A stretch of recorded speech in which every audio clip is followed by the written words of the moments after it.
up on UMTV News. The FBI shares the motive behind the synagogue attack in Michigan in March. Plus, we'll tell you why one former British Prime Minister is a regular visitor to the University of Miami campus this semester. And later on, the University of Miami launches a new way for students to find parking.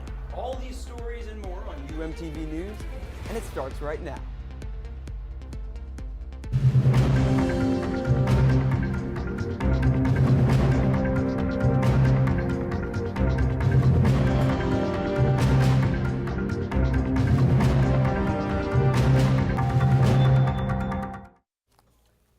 Hello and welcome to this edition of UMTV News. I'm Jake Baum. And I'm Mia Hausman. Thank you for joining us. On Monday, the FBI released new information and images in its investigation into the ramming attack on Michigan's largest synagogue. The FBI says on the day of the attack, the assailant sent his sister videos and messages, quote, affirming his Hezbollah-inspired ideology. Based on the evidence gathered to date, we assess this attack to be a Hezbollah-inspired act of terrorism, purposely targeting the Jewish community. The FBI on Monday confirming what had widely been suspected, that the attack on the largest Jewish temple in Michigan earlier this month was an act of terrorism. It happened on March 12th when the assailant rammed a pickup truck into the synagogue as more than 100 children were attending school inside. He hit a security officer before the vehicle got wedged in a hallway. There was an exchange of gunfire with synagogue security officers before the attacker shot and killed himself. The truck caught fire and caused extensive damage to the building. According to the FBI, the vehicle was filled with more than $2,000 worth of commercial-grade fireworks and roughly 35 gallons of gasoline, which investigators say the attacker used to enhance the explosion. The attacker was a naturalized U.S. citizen. Authorities say a week prior to the attack, members of his family in Lebanon, including 2 brothers, were killed in an Israeli airstrike in the war with Iran. The Israeli military said one of his brothers was a Hezbollah commander. A review of his online activity since January 2026 revealed a reoccurring search history of pro-Hezbollah news channels, Iranian news channels, and videos about shootouts and bullets. No one besides the assailant was killed in the attack. One of the temple's lead security officers was injured after being hit by the vehicle. Gas prices have hit a new high since the start of the conflict in Iran. According to AAA, the national average price of gas reached $4.02 per gallon on Tuesday. It's the first time gas has surpassed the $4 mark since 2022. Since the United States conflict with Iran began on February 28th, gas prices have climbed over $1 per gallon nationwide, with crude oil prices hovering above $100 per barrel, and no end to the conflict in sight. Economists warned that this could only be the tipping point of the iceberg.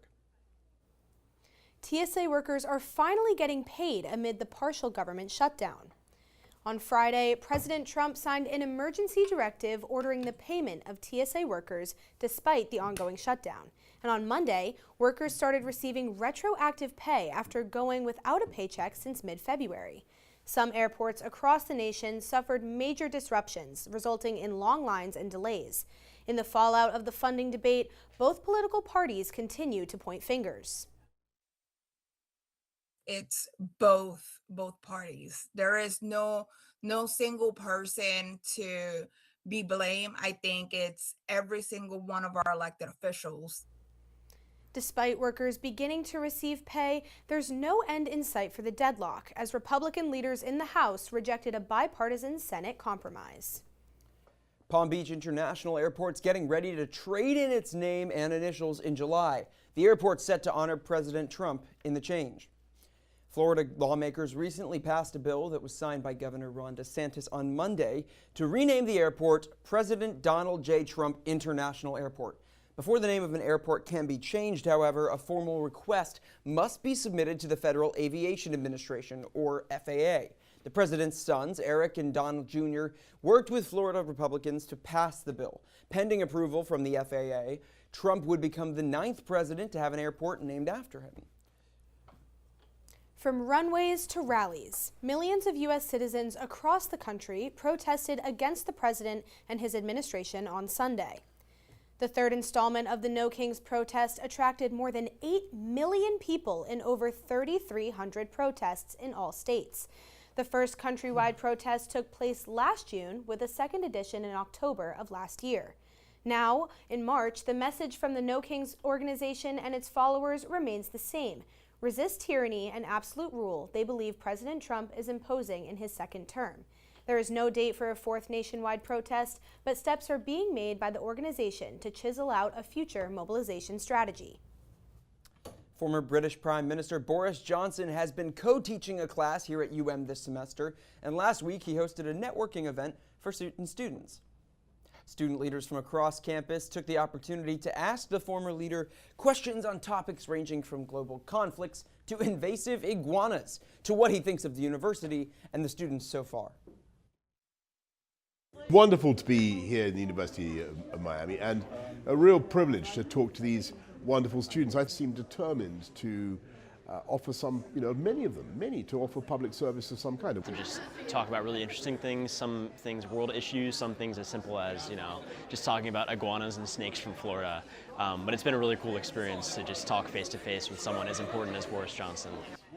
Professor Johnson is traveling to Miami for his class once a month and will be back once more at the end of April to teach one more class. Coming up after a short break, we will tell you about one tennis program that is serving up support for young adults with autism. Plus, the Final Four field is set after a wild weekend in college basketball. All this and more when UMTV News returns. Don't go anywhere.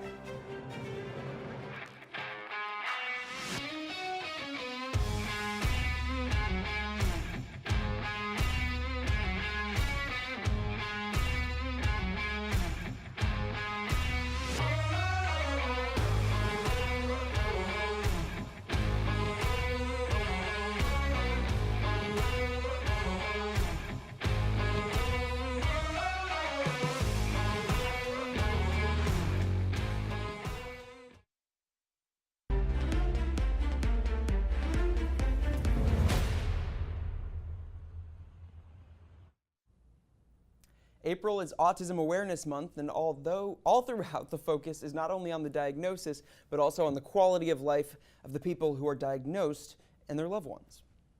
Luke Bell joins us live to tell us how one South Florida organization is helping autistic people. Luke? For many families, finding the right support system can be a challenge, especially when it comes to outside activities outside of the classroom. And that's why one organization based in South Florida is changing that, using a sport to make a difference. Okay, time to do our stretches. On the surface, it looks like a typical day on the tennis court. But for families like Mika Liang's, just getting here isn't easy. It's just not easy for a kid to be on the spectrum. They really don't have a childhood. Their whole childhood is basically therapy. And it's hard for them. I think they don't even understand what life is about pretty much, because they're just so focused on trying to figure out what life will be in the future. April is Autism Awareness Month. In the U.S., 1 in 36 children are diagnosed with autism. And as diagnoses continue to rise nationwide, many families face limited access to specialized recreational programs for their children. Mika's challenges started early. Well, she has a lot of OT issues, so she can't work with her fingers a lot. She has little strength on her fingers and hands and stuff, so she hates anything that has to do with her hands. Her mom says finding something that wasn't fully therapy but still helped Mika was a struggle, until they found a tennis program designed specifically for people on the spectrum. Here at Love Serving Autism in Boca Raton, coaches and therapists use structured techniques like visual learning to help participants build skills one step at a time. We take data. Every child has a goal that we set up. So a child may have a goal of using language to request a break, or using language to comment, or receptively being able to follow two-step commands on the court. For Mika, being a part of this program has been invaluable. Now that she's here after 4 years, she understands volley, she understands the side hitting and everything, and it's amazing. It's just amazing. It's like a therapy with a workout. Stories like Mika's highlight a much larger need, not just for therapy, but for spaces where young adults with autism can really express themselves. And as awareness grows, families say the next challenge is access, making sure programs like this aren't the exception, but the norm.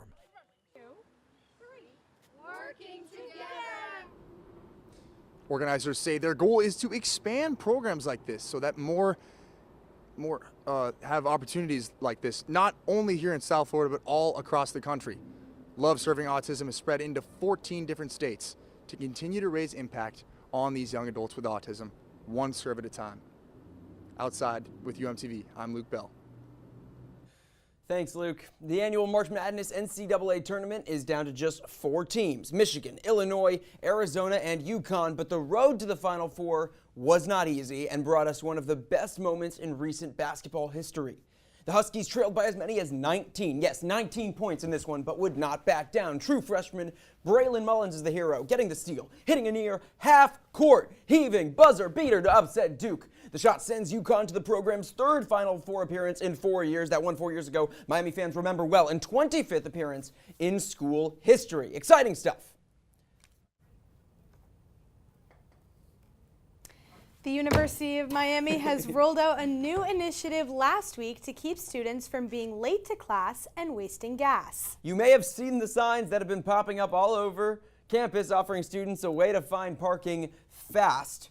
Amanda Mohammed joins us live from campus where the Parking and Transportation Department is testing the new tool. Amanda, how does it work?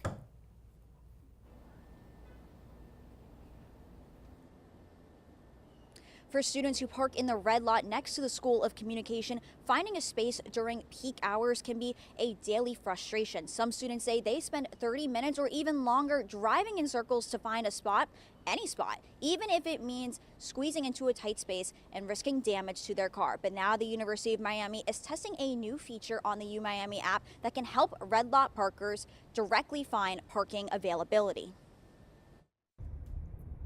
University of Miami senior Merritt Scherer has been parking in the red lot for 2 years so she can be close to her psychology classes. It's more flippy things sometimes, I have enough time. Scherer says that even when she leaves early, there is no guarantee she will find a convenient spot. She often ends up parking far from her classes and sometimes arriving late after spending extra time circling the lot. That is a frustration many students say feels even worse when they are paying more than $600 a year to park in one of Red Lot's 1,448 spots. Some of my professors, she'll count you as not absent, but tardy if you're more than 5 minutes late, and the tardies add up to absence. UMTV has been reporting on parking challenges in the red lot for at least 25 years. Parking just to get in the spot is like a chore. But how long does it take during peak class time to find a parking spot in red lot? I'm going to time it myself to find out. I got lucky today that it only took me about 4 minutes to find a spot. That could be the difference between being on time or late for class. Now, Red Lot permit holders can use a new real-time parking availability feature on the UMiami app. The Parking and Transportation Department sent an email to parking permit holders on March 23rd explaining how to access the tool and indicated the Red Lot is serving as a pilot program before the feature expands to other parking zones. It was also a GPS system, so it'll let you know on your way to class or so if there's parking, if it's full. And if so, it'll let you know where you can find parking. To use the feature, log in with your UM credentials, tap Parking in Transit, then select Parking Availability Red Lot. The app shows a map of the lot divided into sections. Red means limited spots, green means more availability. It just increases visibility of the problem, but it doesn't actually solve the problem, which is that it's so crowded. Using the app, it took me less than 90 seconds to find a spot. UM officials wrote in an email that they will judge the pilot based on measuring usage, system reliability, and whether it improves the overall parking experience, along with direct feedback from the community. For students racing to make it to class on time, even a few minutes saved could make a big difference. Now, when I spoke with UM parking officials, they told me there is no set timeline for when this feature could expand to other parking zones. But for now, the university is using the feedback they receive on Red Lot to work out any issues before a possible campus-wide launch. Reporting live, Amanda Mohammed, UMTV. Thank you, Amanda. It's about time, and we need that full campus launch. That lot, I'll tell you, the purple lot is brutal. Never able to find a spot. It's true. Now this will make it way easier, and I won't have to be running to class. I can get my coffee before. Let's see what happens. Thank you for tuning into UMTV News. We will be back next week. Have a great rest of your day.